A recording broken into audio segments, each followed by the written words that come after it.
Sasa leo tunajifunza kitu muhimu sana. Kuvunja laana ya umaskini. Nimesemaje?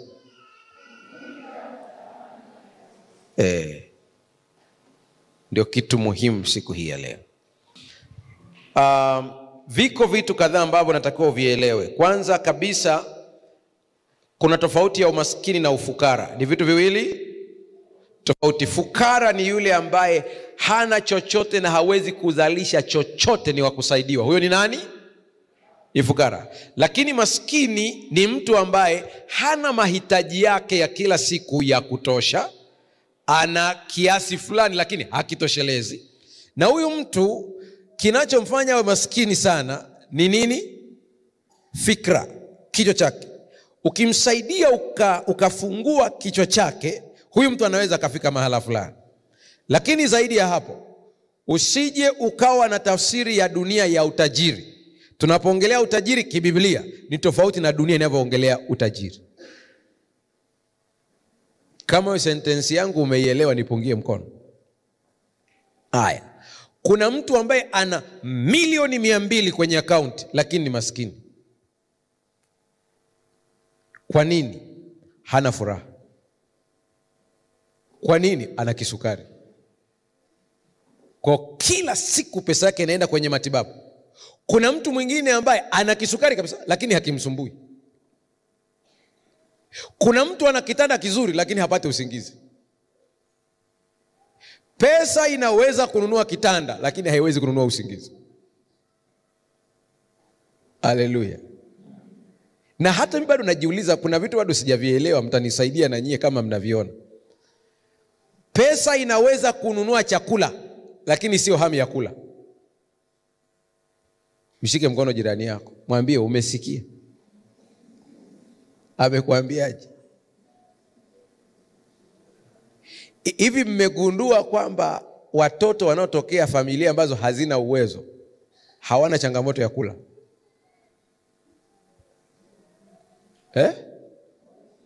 Hawana. Hawa wengine wapigwe vitamini ndio wanakula. Mungu anajua kugawa. Maana haka kengine anawaza, kakiwa na tabia kutokula, katakula nini? Kwa hiyo kanapewa baraka ya appetite. Kila unacholeta kanafanya nini? Kuna hizi habari watu wanasema kila baada ya miezi 6, madaktari wetu wanatuambia kila baada ya miezi 6 au 3, sikumbuki vizuri, mtoto lazima atumie dawa ya minyoo. Kuna watoto wana miaka 4 hajui kidonge cha mnyoo. Jamani, yapo hayapo? Sasa kusudio la Mungu kwenye maisha yetu ni kwamba tuweze kupata vitu vyote, ikiwa ni mali, ikiwa ni furaha, ikiwa ni afya, kwa ajili yetu, kwa ajili ya wanaotuzunguka. Yani uwe na cha kwako lakini uwe na uwezo wa kugawa. Na bado ukigawa usiwe na mapungufu.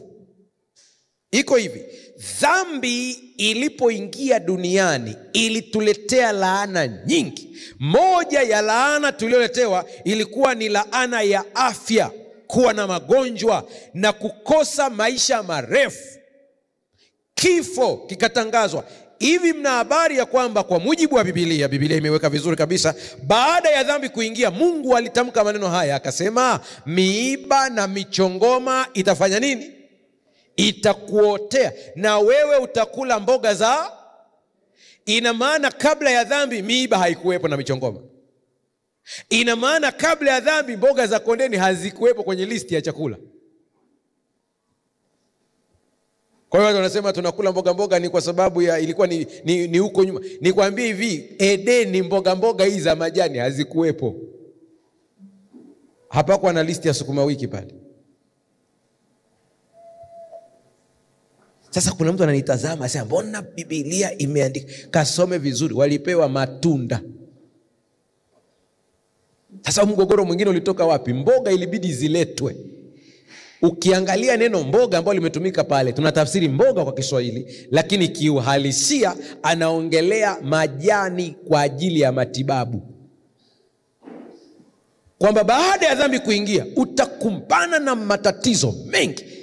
Waulize wataalamu wa masuala ya mazingira, watakuambia tunavuta hewa chafu ambazo zinaleta kansa, na miili yetu, chembe chembe zetu zinaua vimelea vya kansa kila siku. Ndio maana huna kansa. Sio kwamba haikuingia, lakini sumu ambayo inasababisha kansa iliingia, ila mwili wako ulipambana.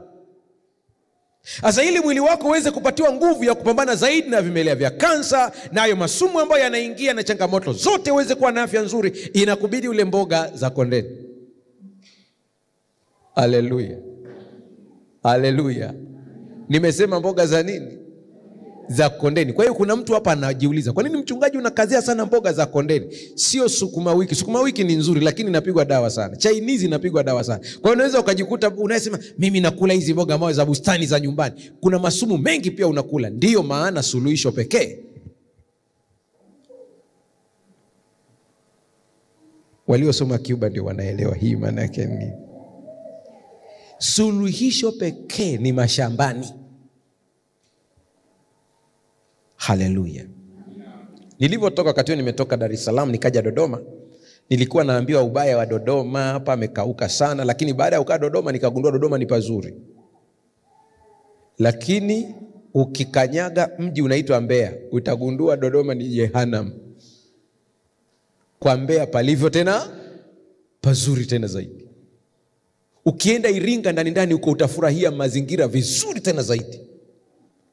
Mfano haraka haraka tu ili tuanze kusaidiana kifikra hapa, ujue umuhimu wa huko na huko palipo pazuri. Mfano katika kitu ambacho tunakiita aroma therapy, ni therapy ya kumsaidia mtu ambaye ana msongo wa mawazo, shida za kisaikolojia kwa kutumia harufu.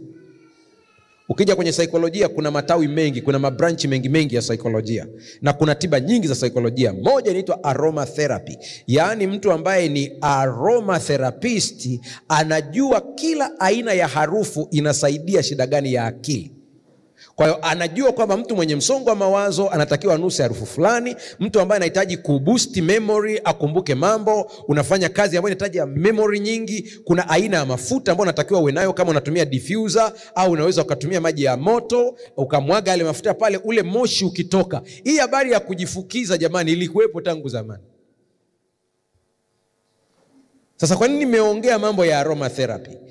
Nikienda maeneo ya kule kwenye milima ya Upare, nikienda katika huku Iringa ndani ndani kule, kuna saa nyingine wananiona kama vile sina akili nzuri, kwa sababu nikisikia harufu ya mkaratusi natamani kushuka nifike pale kwenye hilo shamba la mkaratusi nipate hiyo. Maana ile ni moja ya aroma therapy, inapumzisha ubongo. Haleluya. Haleluya. Kuna vitu kama zile minti ambao tumezizoea zinauzwa hata hapa kwenye masoko yetu zipo. Tumia minti kwa ajili ya kufanya ubongo wako relax. Unaweza ukavuta vizuri, inakusaidia kusaidia memory yako, kumbukumbu zinarejea vizuri. Lakini kuna jani linaitwa rosemary, ni ua rosemary. Lile ua ni zuri kwa mtu ambaye yuko ofisini. Una vitu ambavyo vinatumia akili nyingi sana. Chukua rosemary, weka kwenye maji, kama una glasi yako ya maji, unaweza ukatanguliza majani machache ya rosemary kwenye glasi ya maji. Chukua maji ya moto, ndipo umimine kwenye ile glasi yako wakati majani yametangulia pale. Ile harufu tu endelea kuinusa, lakini wakati huo furahia kile kinywaji, usiweke sukari. Kunywa kama kilivyo, ubongo na kuwa sharp. Miiba na michongoma itakuotea. Yaani matatizo na misongo itakuja, ila utaponea kwenye mboga za wapi? Za kondeni. Kuna mtu kula mboga mpaka aandikiwe na dokta. Turudi kwenye mstari. Haleluya. Dhambi ikaleta mgogoro wa afya, lakini dhambi ikaleta laana nyingine tena ya umaskini.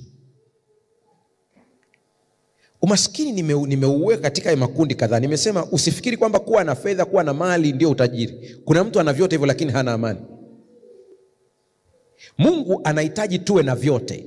Uwe na mali, uwe na afya njema, lakini pia uwe na fikra nzuri. Unamkumbuka mzee Yohana wakati anaandika barua, nadhani ni kwa Gayo, akamwandikia anasema, mpenzi, naomba ufanikiwe katika mambo mangapi? Lakini anasema ufanikiwe katika afya yako kama vile roho yako inavyofanikiwa. Kwa kuna mtu ambaye ana mafanikio ya kiroho lakini hana mafanikio ya kiafya. Sihubiri ila nafundisha. Yaani ni mtu vizuri wa kiroho, ukimtazama kiroho yuko vizuri, lakini ana magonjwa kila siku. Unaweza ukasema sasa hapa napo tunafanyaje? Anatakiwa apate ufahamu tena wa kupata baraka za afya. Haleluya. Ndio maana hili kanisa haliishii tu kiroho, linawafundisha watu na afya njema pia. Na hapa tulijifunza vitu kama hivi.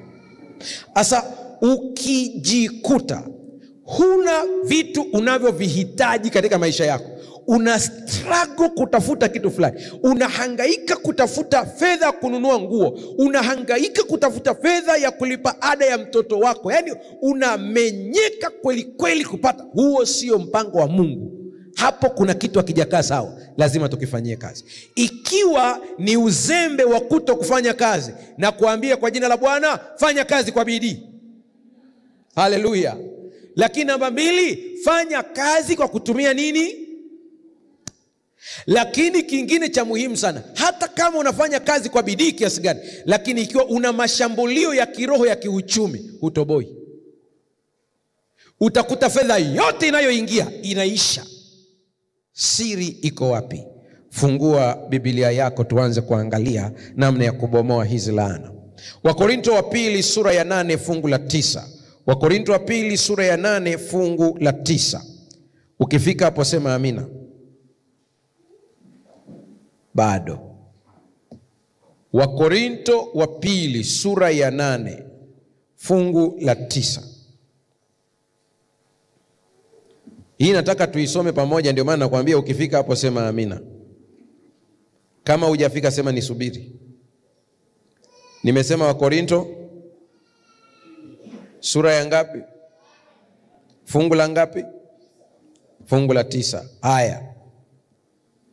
Hivi nyie huku hakuna mtu ambaye anaweza akasoma vizuri tukampa microphone? Yupo? Asome tu hapo hapo alipokaa, wala hakuna shida. Kamera haitakumulika, mimi ndiye nitakayemulika.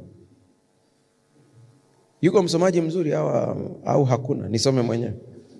Haya, amepatikana. Hebu mpe microphone ili na wale wanao tusikiliza kwenye TV nao waweze kusikia haya maneno. Wakorinto wa pili sura ya 8 mstari wa 9. Ndio. Nasema maana mmejua neema ya Bwana wetu Yesu Kristo, jinsi alivyokuwa maskini kwa ajili yenu, ingawa alikuwa tajiri, ili kwamba ninyi mpate kuwa matajiri. Hebu tuanzie, samani mzee wangu, tuanzie fungu la 6. Nataka tupate muktadha. Tuanzie fungu la 6. Twende vizuri sasa. Nasema hivi, hata tukamwonya Tito kuwatimilizia neema hii kwenu. Ndio. Kama vile yeye alivyotangulia kuianzisha. Ndio. Lakini kama mlivyo na wingi wa mambo yote, imani na usemi na elimu na bidii yote na upendo wenu kwetu sisi, basi vivyo hivyo mpate wingi wa neema hii pia. Stop hapo kidogo. Naomba mnitazame wote mlioko hapa. Kutoa sadaka, kusaidia maskini, kuunga mkono kazi ya Mungu ni neema. Amina. Hawajaliwi wote. Yaani ukikuta unasukuma kufanya hivyo, mshukuru Mungu, hiyo ni neema. Amina. Ndio Paulo anawaambia hao ambao anawaandikia, hao jamaa anasema ninyi mna baraka za vitu vyote. Anasema ni kweli mnatupenda. Anaongea habari ya mitume na wahubiri wa Injili. Hapo anaongea juu ya kanisa, anasema hao waumini, anawaambia waumini, mna neema nyingi, mna elimu na mna upendo. Hata sisi tunaohubiri Injili mnatupenda. Paulo anasema hilo ni zuri kabisa, ila kuna neema moja nataka na nyinyi mshiriki. Endelea sasa. Sineni ili kuamuru. Sineni ili kuamuru, bali kwa bidii ya watu wengine nijaribu unyoofu na upendo wenu. Endelea. Maana mmejua neema ya Bwana wetu Yesu Kristo. Hapo sasa. Mmejua neema ya Bwana wetu Yesu Kristo. Endelea. Jinsi alivyokuwa maskini kwa ajili yenu. Alivyokuwa maskini kwa ajili yenu. Ingawa alikuwa tajiri.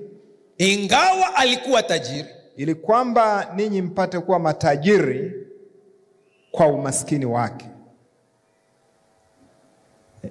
Tuangaliane. Wewe unanitazama, wakitajwa matajiri unatoka?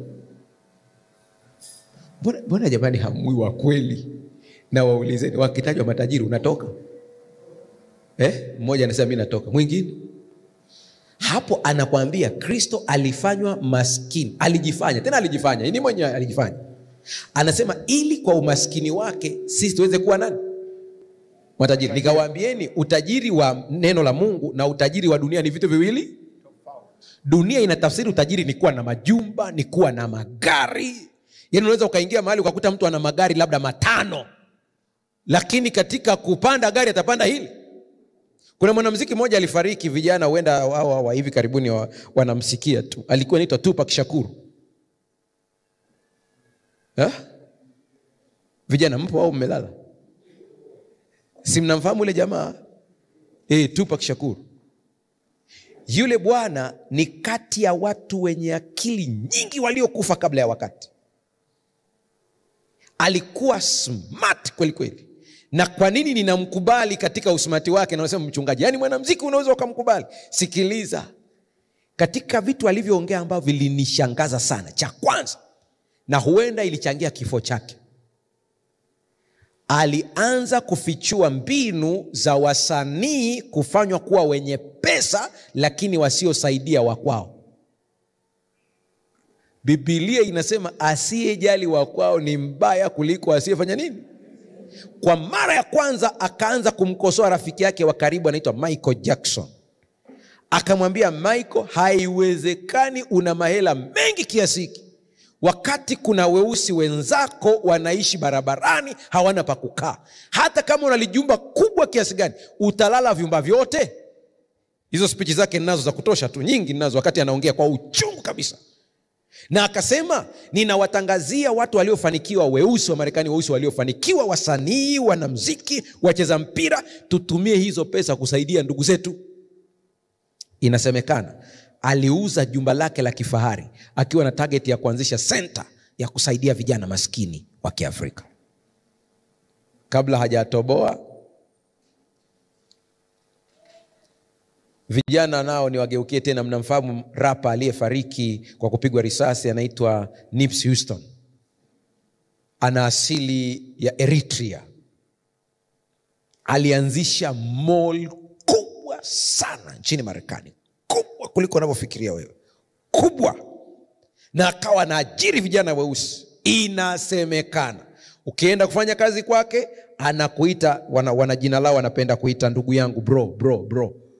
Anakuambia njoo fanye kazi hapa mwaka mmoja, kusanya fedha ya kutosha wewe ukajianzishia biashara yako, mpishe mwenzako naye afanye kazi. Na target yake ilikuwa ni vijana ambao wana maisha magumu tu. Kwa nini Mungu amepeleka neema hizo kwa watu kama hawa? Wanaomjua hata wakipewa hawasaidii. Mshike mkono jirani yako, mwambie imeze hata kama ni chungu.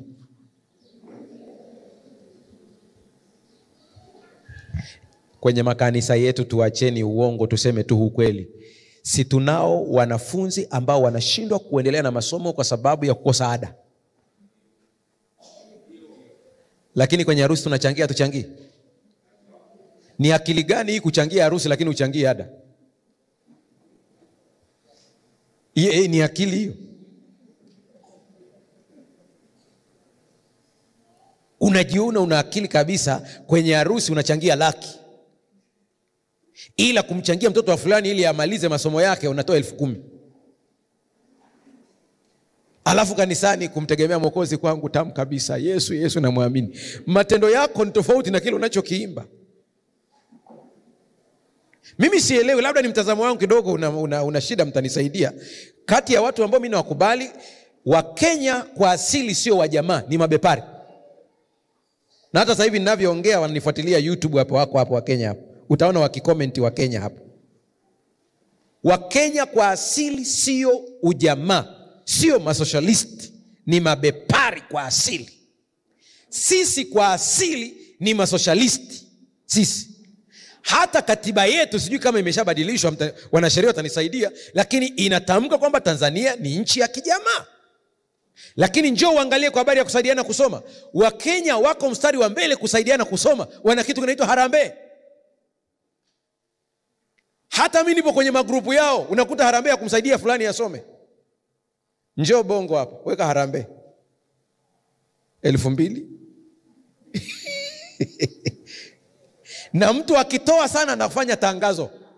Yaani usije ukachangiwa alafu ukatoboa. Watakutazama, msimuone bwana mambo yake yamenyooka, nilimchangia huyu. Nasema haya ili niwatie wivu, mrudi katika mstari. Haleluya. Haina maana hapa tuna mtoto kijana fulani amefeli kuendelea na masomo yake kwa sababu hana ada, alafu tunakuja kanisani tunaimba kumtegemea Mwokozi. Haina maana. Yesu ndiye kielelezo chetu. Anasema alikuwa tajiri lakini akafanywa nani? Maskini, ili kwa umaskini wake sisi tuweze kuwa nani? Huenda kuna mtu ili neno litamsaidia mahala fulani. Kama huna mpango wa kuwa baraka kwa wengine, usiombe baraka za Mungu, maana hazitakuja. Kama mpango wako ni kubarikiwa ili uanze kutishia watu wengine, achana na habari ya kuomba. Usiombe, hutapata. Na kama umeomba ukapata hizo hela, hazitoi kwa Mungu. Kasomeni kitabu cha Mashauri juu ya uwakili vizuri, kinaeleza hiki ninachokisema hapa. Sijaropoka tu, kimeandikwa. Anasema Ellen White aliona kikao cha shetani wakijadiliana na malaika zake, wakakubaliana makundi mawili, kila watu wanashughulikiwa kivyao. Anasema kundi la kwanza, ukiliona kwamba kwa kulipatia fedha ndipo tunaweza kuwakamata, anasema wape pesa. Kwa hiyo kuna watu wana pesa zimetokea kwa nani? Kwa shetani, sio kwa Mungu. Anasema wape kabisa. Na utajuaje kwamba hela yako imetoka kwa shetani? Angalia maisha unayoishi. Hizo pesa hazitumiki kwa utukufu wa Mungu. Unacheza kamari, unahonga. Tuko sawa sawa? Kazi yako ulivyobarikiwa ukapata pesa ukaongeza mke. Na bahati mbaya zaidi kuna wengine wakifanikiwa hata yule mke wa awali anaingia kwenye mateso. Nasema tu ili kama itakusaidia uweze kuokoka mapema kabla haja kupata. Iko hivi. Mungu akikubariki ukapata mali na najua una dhambi zako za kutosha, ila dhambi hii usije ukaifanya. Usimtendee hiana mke wa ujana wako. Utajilaani, unaweza ukatembea kwa magoti. Tena Mungu tu ajalie huyo mama asije akakuombea dua mbaya. Akiomba dua mbaya haina pazia. Maana wakati ule mkilala kwenye kagodoro haka, tena chini mlikuwa naye. Si ndio hivyo Hela zimeshuka tu rap, unasema kila mtu kivyake.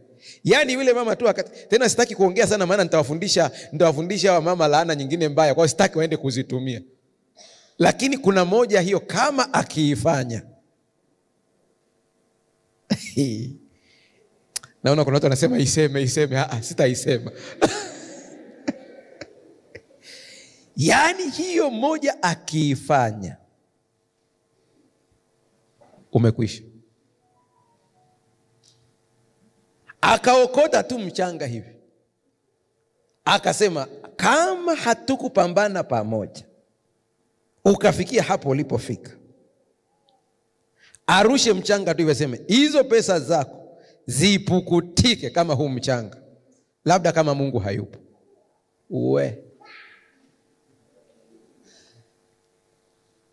utatembea kwa nini? Kwa kuna wengine baraka hazishuki, maana Mungu akiangalia anasema hizi baraka nikizishusha zitakuwa ni laana kwa watu wengine. Wengine itakuwa ni mzigo. Lakini sikiliza. Kabla hujasema Bwana niondolee laana ya umaskini, mwambie niandae kuwa baraka kwa wengine. Haleluya. Ndugu zangu, iko hivi. Mungu akusaidie uweze kuelewa kinachokisema. Ukitaka ulale usingizi mtamu, hata ukiingia kwenye kitanda chako, hakikisha umeweka tabasamu kwa mtu fulani. Haleluya. Kuna mmoja baada ya kufundisha hivi akanifuata, anasema mchungaji, mimi nimechoka. Kila siku nao wasaidia ndio wananigeuka, wananiumiza. Nikamwambia wewe sio wa kwanza. Hata Yesu alimsaidia Yuda Iskariote akamuuza. Ila siri ya mafanikio iko hivi. Tenda wema, nenda zako. Usingoje nini? Shukrani. Shida yako unangoja shukrani. Wewe tenda wema, ondoka. Lakini kuanzia leo nataka niwaambie wote mlioko hapa ambao mna nia ya dhati ndani ya mioyo yenu ya kwamba tunatamani kuwa baraka kwa wengine, Bwana awaondolee laana ya umaskini. Wanatheolojia wanashindana katika hili fungu katika mambo yafuatayo. Kundi la kwanza wanasema umaskini uliokuwa unatajwa katika Biblia kwamba Yesu alikuwa ni maskini, ni umaskini wa kiroho, sio umaskini wa mali. Tuko sawa sawa? Wanasema hivyo. Na mimi sikatai, inawezekana ndiyo hivyo. Lakini mimi nawaambia, kama Yesu alikuwa maskini wa kiroho, tutafute mwokozi mwingine, maana hawezi kulipa deni la dhambi. Mshike mkono jirani yako, mwambie umeelewa au mchungaji arudie tena. Hajaelewa Haya. Na mimi naulizeni swali. Unaweza kuja kulipa madeni ya ndugu zako ambao wanadaiwa na SACCOS wakati huna hela? Nijibuni basi. Yaani wewe huna hela alafu ndugu yako amekamatwa na watu wa SACCOS, marejesho ameshindwa kurejesha. Wewe unajidai unaenda kumtoa wakati mwenyewe huna nini? Sisi kiroho tulikuwa tumeshindwa kulipa deni la dhambi. Kwa ilitakiwa ambaye anakuja kulipa ndugu yetu awe na utajiri wa kiroho kuliko sisi. Haleluya. Akaja akalipa. Msikilize anachosema. Anasema wakati anapoondoka Yesu, anasema yuaja nyuma yangu. Anasema, anamtaja mwingine, sema mkuu wa ulimwengu huwa anakuja lakini hana kitu kwangu. Tunaimba wimbo alilipa nini?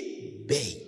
Kwa Yesu alilipa. Ila kwa taarifa yako, utajiri ambao Yesu alikuwa nao ambao aliuacha akawa maskini ni utajiri wa kumiliki malimwengu na kila kitu vilikuwa ni vyake.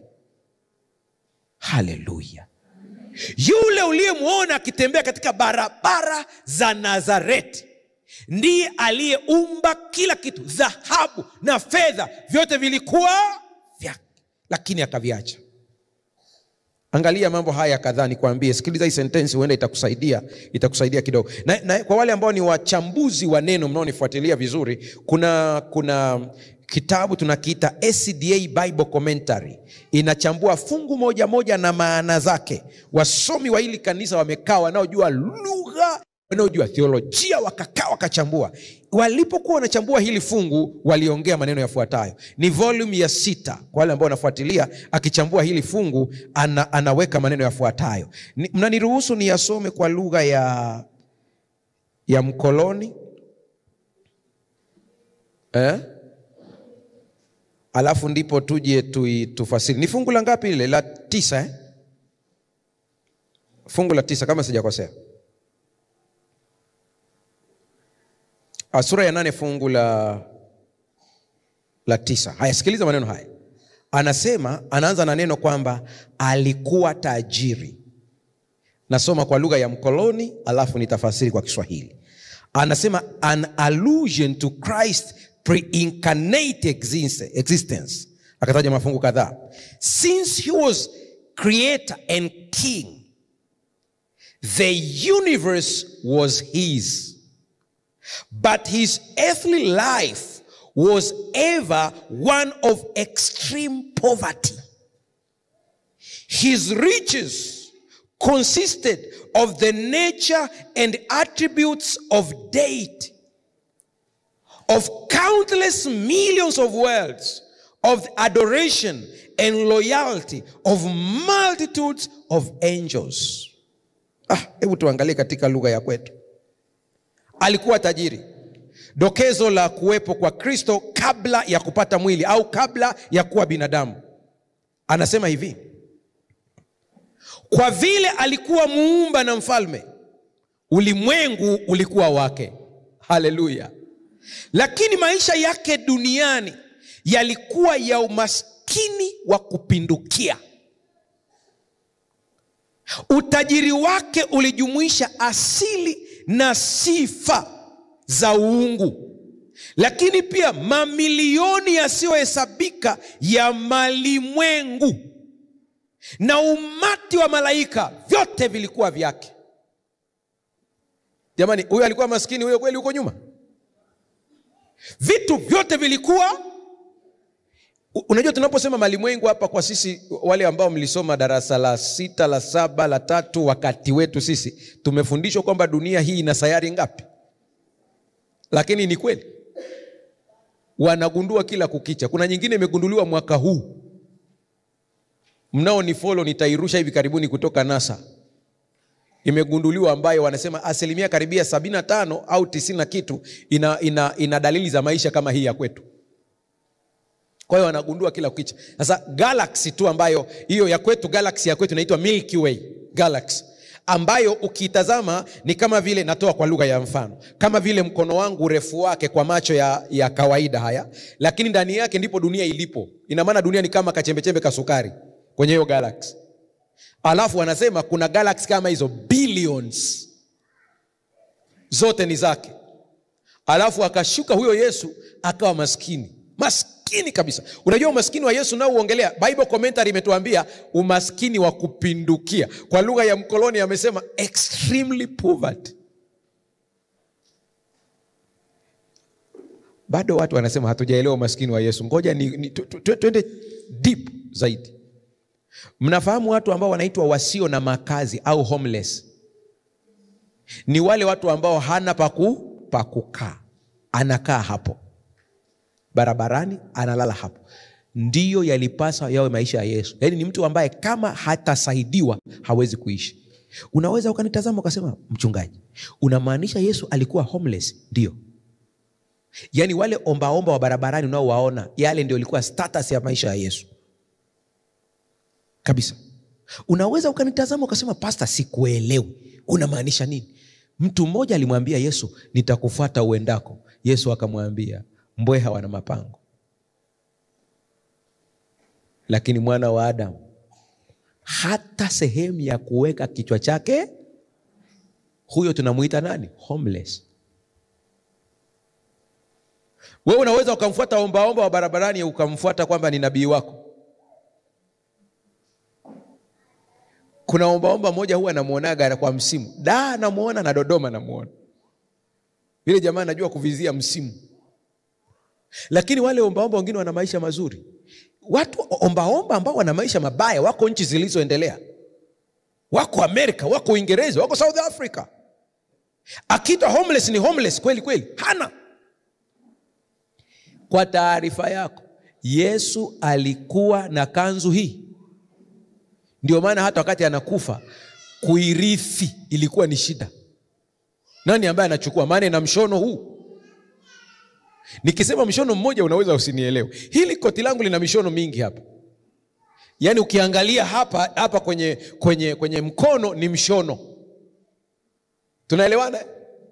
Ukija hapa kwenye mfuko pia ni mshono. Ukija hapa huu ni mshono. Kanzu ya Yesu ilikuwa na mshono mmoja. Yaani ni kanzu ambayo ilishonwa na mtu ambaye sio fundi wa kushona nguo. Wanazuoni wanahisi alishonewa na mama yake. Kwa mama alichukua tu kitambaa akakizungusha namna hii akaunga. Alafu akatoboa hapa, akatoboa na hapa, akatoboa hapa juu, akamwambia mwanangu vaa. Mwisho wa kunukuu. Na inaaminika hakuwahi kubadilisha mpaka anakufa, maana kila akikua ilikuwa inakuwa. Bado haijaingia akilini mwako. Unaweza ukavaa nguo moja siku 7? Naongea na watu wana binadamu. Na kuuliza, unaweza ukavaa nguo moja siku 7 na unatoka kanisani unaenda mjini kwenye shughuli zako, unaingia ofisini nguo hizi? Wakati sisi tunasoma Suji sekondari na kina Pastor Singo, tulikuwa tunahubiri tukiwa wadogo tu. Lakini kwa sababu tuko sekondari na tuna mashati yale ya shule, unajua pia sekondari mnalimitiwa nguo pia. Kwa hiyo tulikuwa na nguo chache, lakini tunatokea familia za kawaida kabisa. Basi ikatokea mwenzetu mmoja wapo ana koti zuri. Lile koti tulikuwa tunalivaa wote. Ukipangwa kuhubiri mahali unavaa lile koti. Tukalipa jina Effort Koti. Na ukimwona mwenzako, tulikuwa tuko watatu, ilikuwa ni mimi, Singo na mwingine anaitwa Nuhu, yuko South Africa sasa hivi. Kwa ukimwona mwenzako amevaa lile koti anaenda kuhubiri Jumatano, unamuomba kwa moyo mnyenyekevu kwamba nakuomba huko uendako uwe mwangalifu usilichafue kwa sababu nalitegemea Jumamosi. Koti hili. Hizi picha ambazo tunachorewa sasa hivi hapa, hizi picha za Yesu, sio Yesu halisi yule, zile ni picha tu. Wanajaribu kufikiria kwamba alikuwaje, wanachora. Kwa kuna saa wanachora, unaona ana kanguo kazuri ka blue, sijui ana nini, unaona ana sandals nzuri. Haikuwa hivyo. Hizi ni story sasa hivi kwa sababu tumemjua ni Mwokozi. Yesu alikuwa amevaa sandals za wakati wake ambazo leo tungeziita kwa jina katambuga, zile za Kimasai. Ukivaa unaenda nayo mwaka.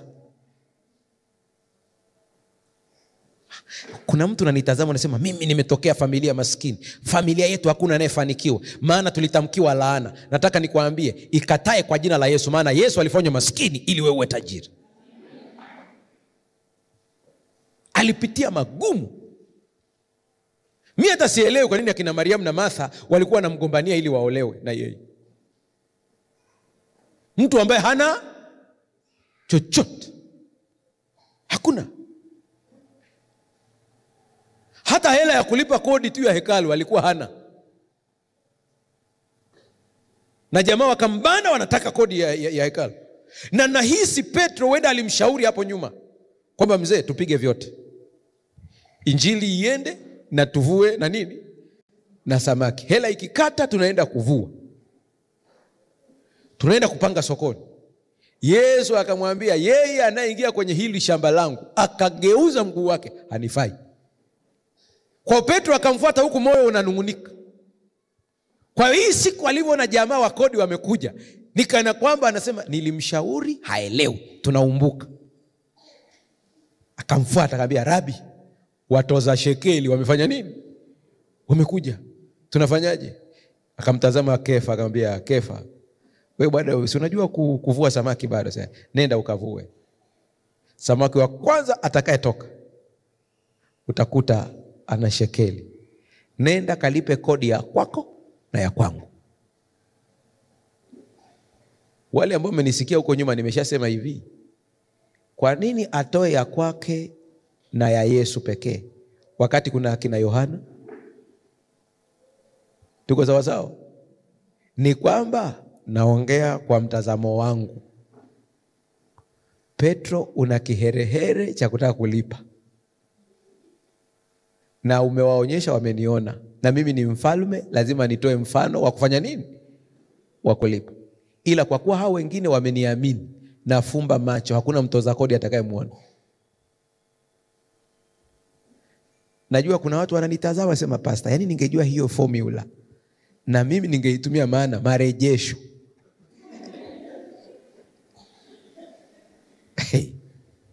Ngoja nisome hii Bible commentary kidogo hapa, alafu tuweze kumalizia jambo muhimu. Anasema hivi, ili muwe matajiri. Hiyo neno ili muwe matajiri, SDA Bible commentary inasemaje neno ili muwe matajiri? Sikiliza vizuri sentence hii. With the coming of sin, man lost his home, his domain, his character, and even life itself. By nature, he now spends his life seeking false riches. Eternal poverty awaits those who do not lay up treasure for themselves in heaven. Christ came to deliver man from his poverty, which results from seeking false riches. In and through Christ, men are able to discern the true value of things and receive the privilege of becoming rich in Christ Jesus. In him they inherit all things. Wow. Twende katika lugha ya Kibantu kidogo. Ili tuwe matajiri. Kwa kuja kwa dhambi, mwanadamu alipoteza makao yake. milki yake na hata uhai wenyewe. Kuna neno nimeliruka hapo, wale mnaojua Kiingereza, kwa sababu nimekosa Kiswahili chake kizuri, mtanisaidia. Neno domain ni milki au ni utawala? Himaya. Akapoteza himaya yake. Asante sana. Kwa asili sasa, sikiliza vizuri hii. Kwa asili sasa anatumia maisha yake kutafuta utajiri wa uongo. Hata wewe hapa si umetoka kijijini kwenu, unakuja hapa una hustle, unapambana. Unajua kuna saa ninaangalia maisha yalivyo. Kama hujapata hela ukiwa na miaka 25 mpaka 30, hutaenjoy maisha. Ukitaka uenjoy kidogo, angalau upate hela una miaka 40, 45. Ila kama mpaka una miaka 45 unapambana.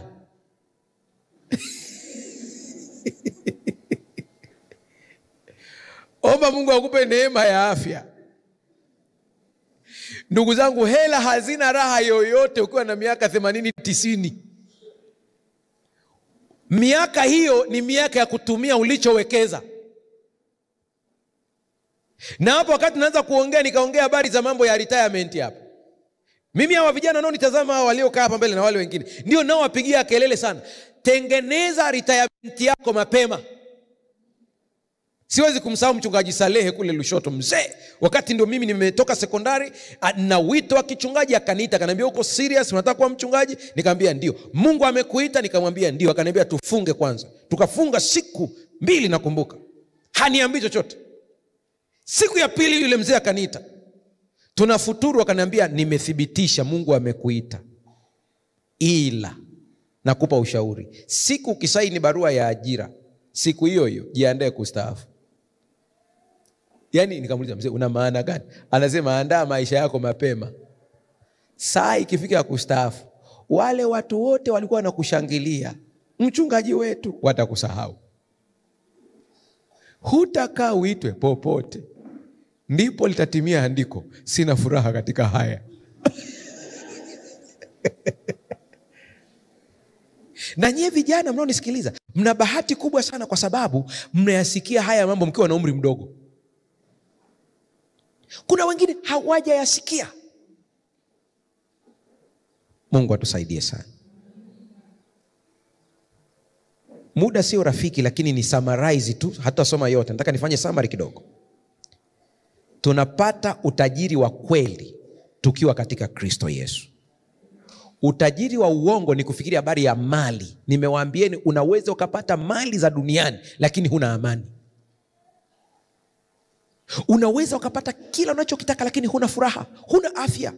Lakini kwa Kristo Yesu tunayo ahadi ya uzima huwa, ongeeni kwa sauti, ahadi ya uzima huwa sasa na upi ujao. Petro akamuuliza, sisi tulioacha vyote tukakufuata tunapata nini? Na mimi nawaambieni, kwenye maombi yenu acheni kumwomba Mungu kwa woga. Yule ni dadi. Kama kuna kitu ukielewa, mwambie nitaishi kwenye madeni mpaka, mwambie Mungu, watoto wangu wakija kuuliza ada, nina stresi ya kuzitafuta na hangaika naenda huko. Mungu, haya maisha nitaishi mpaka lini? Na ukiona umeshindwa kuomba kabisa kabisa, nenda katika ile ahadi, dai ahadi. Mwambie ulimwambia Petro, hapa tutapata 100, lakini na uzima wa nini? Naongea hivi kwa sababu, ndugu zangu, Mungu wangu aliyeniumba ni shahidi katika hiki ninachokisema, na kiongea kutoka moyoni. Katika vitu vinavyonipa raha ni kuona wacha Mungu wakiwa na uchumi imara. Najisikia vizuri kabisa. Lakini kiona mtu anateseka na mimi naumia, hiyo sio ahadi ya Mungu. Ahadi ya Mungu ilikuwa ni kufurahia maisha haya na uzima wa nini? Wa milele. Sina maana kwamba hutapata majaribu na majaribio. Hapana, yatakuja, lakini atakutengenezea na mlango wa kutokea. Unaweza ukanitazama na nafikiri huenda hata kuna vitu natamani kuniuliza lakini huna fursa. Sikiliza, Roho Mtakatifu akujibu swali hili. Unaweza ukasema, mchungaji, hivi na wewe kuna saa mfuko wako hauna hela kabisa? Ipo. Na kuna saa na mimi benki yangu inasoma, akaunti inasoma 0, na kuna saa kabisa Vodacom wananikumbusha songesha. Na ni wajanja kweli kweli. Sijui kama wanaona kwamba akaunti imeishiwa hela, unakuta kama message kanaingia shwa, inakuambia tu kwamba wewe unastahili kupata mkopo wa songesha wa kiasi kadhaa. Nikiona tu ile message imeingia chap, na wahi kuidelete. Sisongeshi. Ni kweli nina 0 lakini sifanye nini? Sisongeshi. Kwa nini? Ni kwa sababu zifuatazo. Ninajua kabisa uzima wangu wa sasa hautegemei jitihada zangu tu, unategemea jitihada kutoka juu mbinguni. Shetani akamwambia Yesu, nisujudie nikupe mali zote. Yesu akasema, imeandikwa, utamsujudia Mungu pekee. Ndugu zangu mlioko hapa, sahau yote, zingatia haya yafuatayo uyabebe. Namba 1, usiache kumwabudu Mungu. Haleluya. Nimesema namba 1, usiache kumwabudu Mungu kwa gharama yoyote. Hata kama uko gerezani, abudu. Hata kama uko kitandani unaumwa, abudu. Namba 2, usiache kufanya kazi, maana kuna baraka katika kazi. Biblia inasema Bwana ataibariki kazi ya mikono yako. Mungu anapotafuta kubariki, anatafuta kazi aibariki. Akikuta wewe huna chochote, hana cha kubariki. Na unamuuliza mtu, unafanya nini? Nimejishikiza. Hiyo lugha si mnaisikia hiyo Wewe unafanya kazi gani? Nimejishikiza tu hapa. Malaika anakuja wakubariki, anasema bado anajishikiza tu. Ngoja nikatafute ambaye yeye anafanya kazi nikambariki. Umebarikiwa, una kibanda sokoni cha biashara kizuri. Unasema nina kaeneo kakuganga njaa. Malaika anapita, hawezi kubariki. Si unaganga njaa, mambo yako bado haujawa serious kabisa. Leo nimeongea nimepitiliza kwa sababu na makusudi fulani. Mtanielewa baadaye. Fanya kazi. Abudu, fanya kazi. Unanisikiliza vizuri? Usijitamkie laana. Kama mtu wa pembeni aikutamkia laana, inaweza ikashika. Sembuse wewe ukijitamkia wewe mwenyewe. Acha hii habari, unaamka asubuhi unasema mimi najua ni wakupigika tu. Kuna salamu huwa siipendi. Nashukuru watu wameanza kuielewa, hawanisalimii tena hiyo salamu. Maana huwa akinisalimia na wajibu, lakini moyo wangu umekunjamana. Mchungaji, habari za siku? Naambia nzuri. Mnaendeleaje? Tunaendelea vizuri. Za mihangaiko?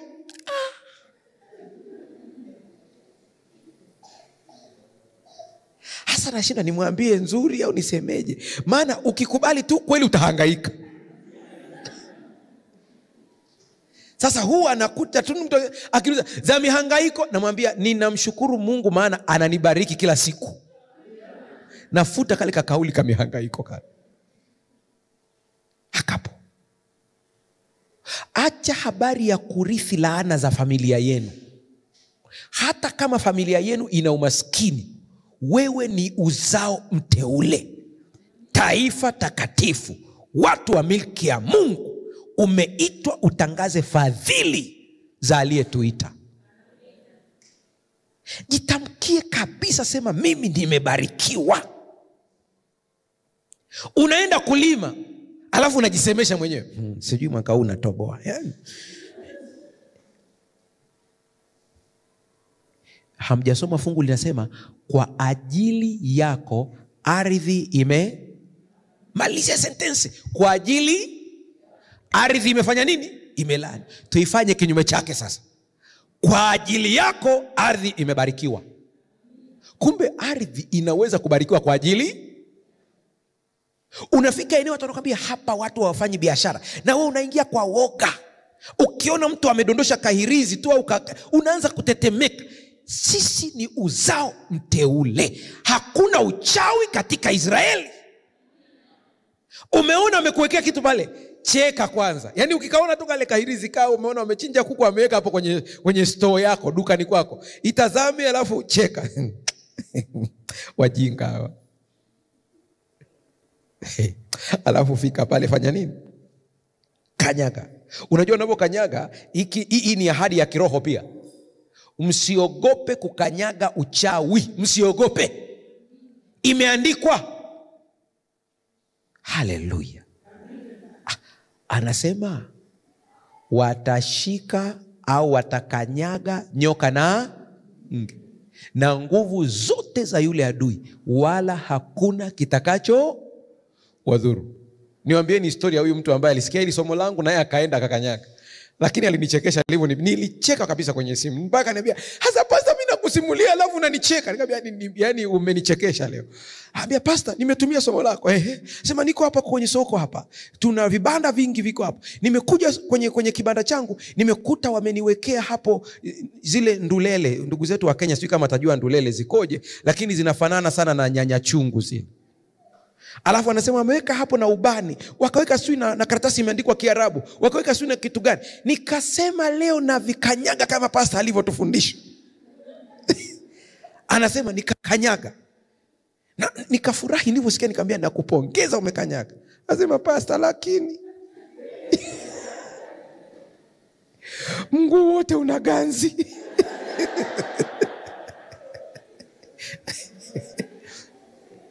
Sasa hapo ndipo nilipocheka mpaka nikakaukiwa.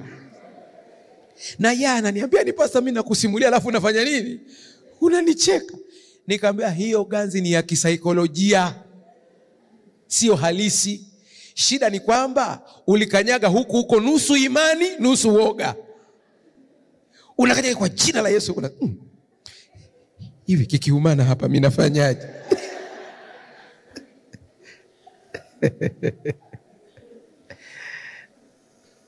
Na matukio mawili siyasahau kule Kigoma. Wale ambao waliona hii video kwenye YouTube mtakumbuka, ilikuwa ni tukio tulirusha live. Tulikamata mauchawi ya watu pale kadhaa kwenye mkutano, wakaleta tukawa tunayachoma. Mzee wa kanisa mmoja nikamwambia, "Sasa unajua na mimi natamani sio kila kitu mchungaji afanye." Nikamwambia, "Mzee, uliwekwa mafuta na Mungu, practice, kachome." Ile mzee anasogea pale, akashangaa ngoma inafanya hivi, nashangaa mzee huyo akaruka. Nikamwambia, "Mzee,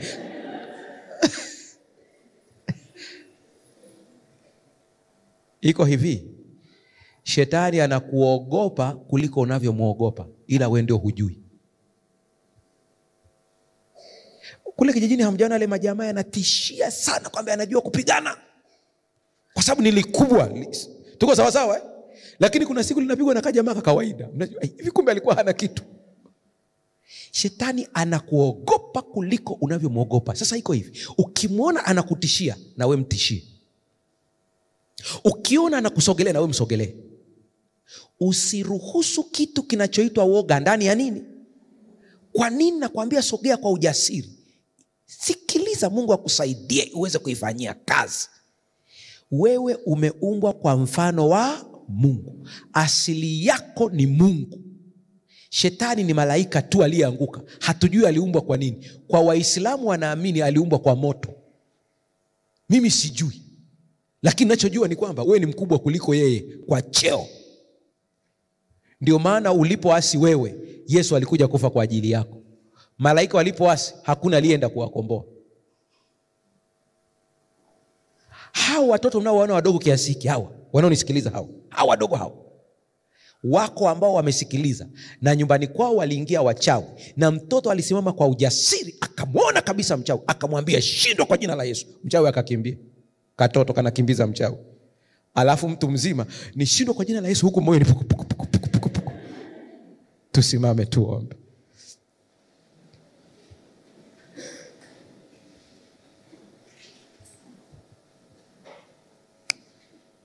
Umaskini wa milele unawangoja wale ambao hawajaweka hazina yao mbinguni.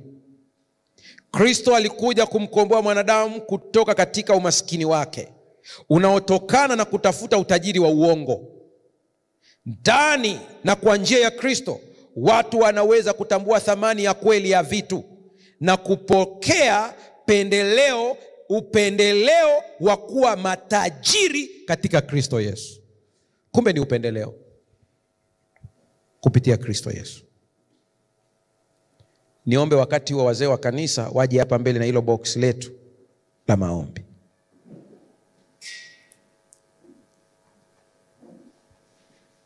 Kama hujaleta ombi lako usiwe na tabu, utaleta kesho. Lakini wazee wa kanisa nataka waje hapo wakati ninaposoma haya maneno. Maana tunakwenda kuomba Mungu atupatie baraka, lakini atufundishe na sisi tuwe baraka kwa wengine. Sikiliza neno hili. Kwenye kitabu cha The Acts of Apostles ukurasa wa 339 ninanukuu: roho ya kutoa kwa ukarimu ni roho ya mbinguni. Roho hii inaonekana kwa onesho la hali ya juu katika kafara ya Yesu msalabani. Kwa niaba yetu Baba alimtoa mwanawe pekee na Kristo, akiwa ametoa vyote alivyokuwa navyo, kisha alijitoa mwenyewe ili kwamba mwanadamu apate kuokolewa. Msalaba wa Calvary unapaswa kumshawishi kila mfuasi wa Mwokozi wetu Yesu Kristo kutoa kwa ukarimu. Kila ukishika sadaka na kuipeleka pale katika chombo cha sadaka, usiangalie umetoa shilingi ngapi. Angalia Kristo alichokitoa kwa ajili yako. Linganisha na unachokitoa, ndipo utagundua unachokitoa hakitoshi. Kristo alitoa vyote kwa ajili yetu. Ninakuachia dakika chache, fumba macho yako. Mwambie Bwana, laana zote za umaskini niondolee.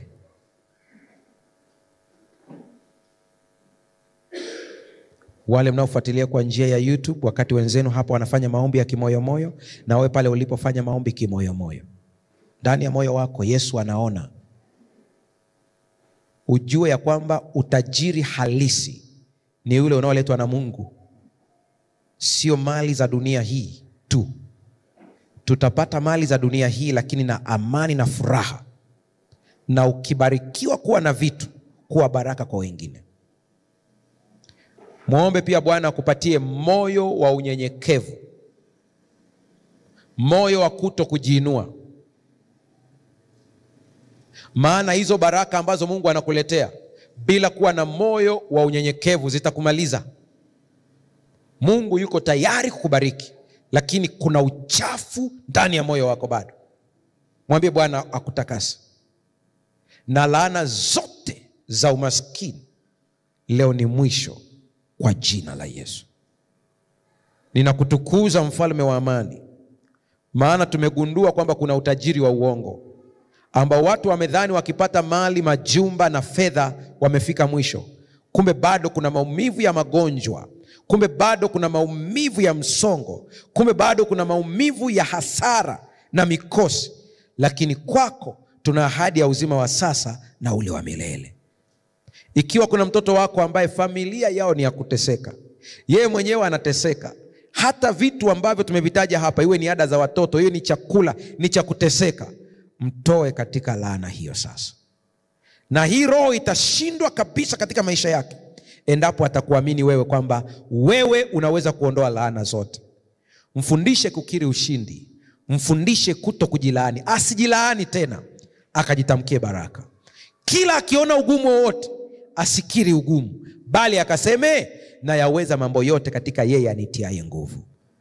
Kuna watu wanalia kwa sababu ya madeni, naomba ukawatendee muujiza wa kuwatoa katika madeni.